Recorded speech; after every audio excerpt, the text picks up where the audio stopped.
Bom, prosseguindo no estudo de História da Igreja, ainda na página 10 do livro 5, vamos falar agora sobre os anabatistas e o congregacionalismo. Os anabatistas e o congregacionalismo. O comentário nos diz: os anabatistas evangélicos, diferente das igrejas estatais, se organizavam em congregações independentes e são os organizadores do congregacionalismo. Bom, os irmãos certamente já ouviram falar no congregacionalismo. Existe até igrejas congregacionais muito conhecidas nos dias atuais. E assim como existe divisão na igreja batista, existe também uma divisão na igreja congregacional. Tem igreja congregacional mais próxima do protestantismo e outra mais próxima do anabatismo. Ok? Bom, então aqui na página 10, esse ponto eu vou falar exatamente sobre a história então desse congregacionalismo. Então é diferente por quê? Porque na Igreja Católica, claro, quem defendia e aprovava as teses, tudo era os padres, né, e os cardeais e o Papa, ok? Já nas igrejas anabatistas, era a congregação que decidia, a congregação fazia voto, como nós temos a prática até os dias de hoje, na Assembleia de Deus. Tá bom? O Estatuto das Assembleias de Deus reza sempre que a Assembleia ela é soberana para decidir. Ok? A Assembleia, ou seja, a congregação. Então daí vem o nome congregacionalismo. Bom, eu coloquei aí o texto de um historiador, né, da Enciclopédia Teológica, Histórica e Teológica da Igreja Cristã, em que ele fala sobre congregacionalismo. Ele nos diz: conforme o nome deixa subentendido, esta forma de governo enfatiza o lugar da congregação. Talvez seja injusto dizer que as principais colunas bíblicas desta posição são os fatos de que Cristo é o cabeça de sua igreja e de que há um sacerdócio de todos os crentes. É fundamental no ensino neotestamentário que Cristo não deixou a sua igreja. Bom, o que significa esse sacerdócio de todos os crentes? Não? Significa que o homem ele não depende do pastor para chegar diante de Deus. Tá bom? Na Igreja Católica existe o sacerdote, aquela figura do sacerdote, ele intercede pelas pessoas, substituindo, né, vamos dizer, o sacerdócio, na verdade, na Igreja Católica, o sacerdócio pagão, que eles pegaram, né, até as roupas dos papas e tudo é cópia dos sacerdotes pagãos, tá ok? Enquanto as igrejas anabatistas pregavam o sacerdócio de todos os crentes, ou seja, todos nós podemos chegar diante de Deus, todos nós somos sacerdotes, todos nós podemos orar, né, diretamente a Deus, nós não dependemos, ok, de um sacerdote.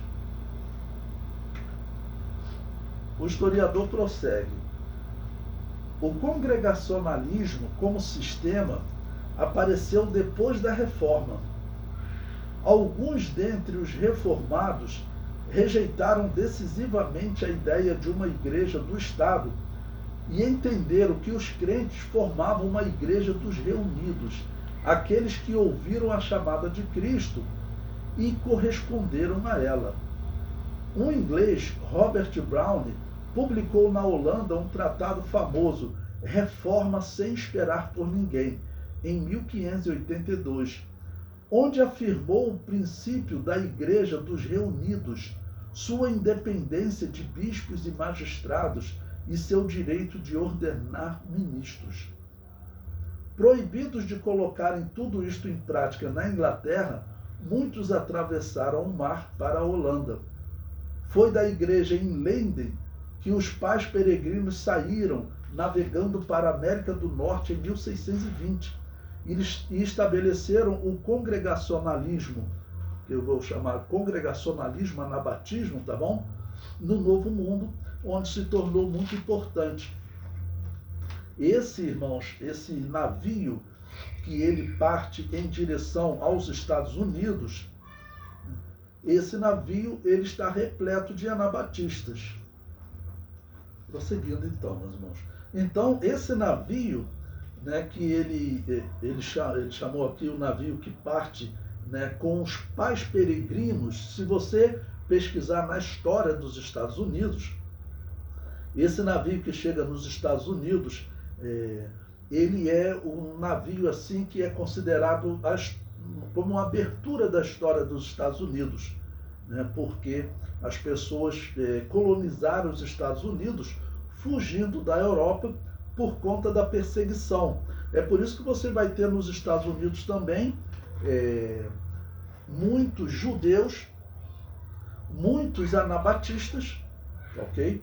Que fogem da Europa para os Estados Unidos, e nos Estados Unidos eles formam igrejas lá que vão se desenvolver. Nós vamos estar estudando esse período também mais à frente da história da igreja, ok? Então, o que essa enciclopédia aqui conta é exatamente isso. Então, que ele diz que tinha um grupo que eles estavam separados da reforma. Então, até eles tinham esse tratado que dizia reforma sem esperar por ninguém. Então, aqui está tratando dos anabatistas. Bom, eu continuo falando sobre esses pais peregrinos aí abaixo para vocês, em que eu digo: os pais peregrinos citados neste artigo é uma referência a um grupo de anabatistas evangélicos que são identificados na história americana como os peregrinos do navio Mayflower. Tá bom? Foi o navio que eles alugaram, né? Normalmente eram pessoas que conseguiam juntar algum dinheiro com muita dificuldade e eles então conseguiram comprar uma passagem para uma terra que eles sabiam que eles podiam chegar lá, procurar um local, plantar, colher, porque a coroa inglesa que estava colonizando aquela região e queria que ela fosse realmente povoada. Então eles poderiam viver ali talvez 50, 100 anos sem nunca serem incomodados, né? Só terem que pagar os impostos. Então esses são anabatistas fugindo para os Estados Unidos. Uma grande parte da tripulação desse navio, né? O comentário prossegue. Eles são chamados erradamente de puritanos ou reformados. Eram anabatistas evangélicos fugindo da perseguição dos protestantes, né? Porque nesse período, você ser um anabatista na Inglaterra, ok? Você corria risco de morte, até porque virão reis que serão meio protestantes, mas simpáticos também do catolicismo. Os protestantes vão matar ele.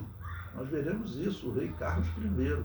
Então a coisa na Europa era assim, era violência mesmo. Então, para sobreviver, tá bom? Eles fugiram para os Estados Unidos. Então, o que eu estou dizendo nesse parágrafo é que você vai encontrar alguns livros de história que vão chamar esses cristãos desse navio Mayflower, eles vão chamá-los de puritanos, de reformados, mas na verdade eles não são, eles são anabatistas, ou seja, eles não batizam crianças, tá ok? E aí eles chamavam eles também de rebatizadores. Bom, prosseguindo na página 11, né? O comentário prossegue. Alguns os chamam erradamente de puritanos por eles terem saído da igreja puritana, mas eles foram para a Holanda com o seu pastor John Smith e conheceram a doutrina anabatista e se converteram ao verdadeiro evangelho. Essa figura que tem aí é uma ilustração que tem exatamente desse navio partindo da Europa, ok? E chegando nos Estados Unidos, e esses cristãos que vêm então para uma nova terra, onde aqui a perseguição vai demorar a chegar, mas vai chegar também, né? Nós veremos mais à frente a famosa história das bruxas de Salem.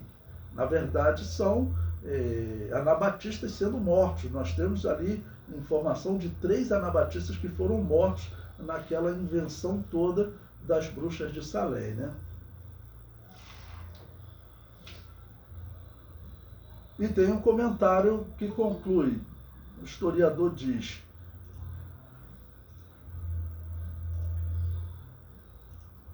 é um fato conhecido que muitas igrejas que tinham a mesma prática dos iniciais batistas ingleses já se encontravam em território inglês antes de Smith e Hales aportarem com suas congregações por lá. Então veja que interessante, ele está dizendo o seguinte: haviam muitos anabatistas, ok, antes mesmo de Smith, John Smith e Thomas Hales, que esses são aqueles que vão fundar essa igreja batista moderna, como eles chamam hoje a igreja batista geral e a igreja batista protestante. Tá bom? É a partir deles. Então, isso, olha, é 1620. Tá bom? É 1620 que esse navio vai estar chegando na região dos Estados Unidos, né, da América do Norte.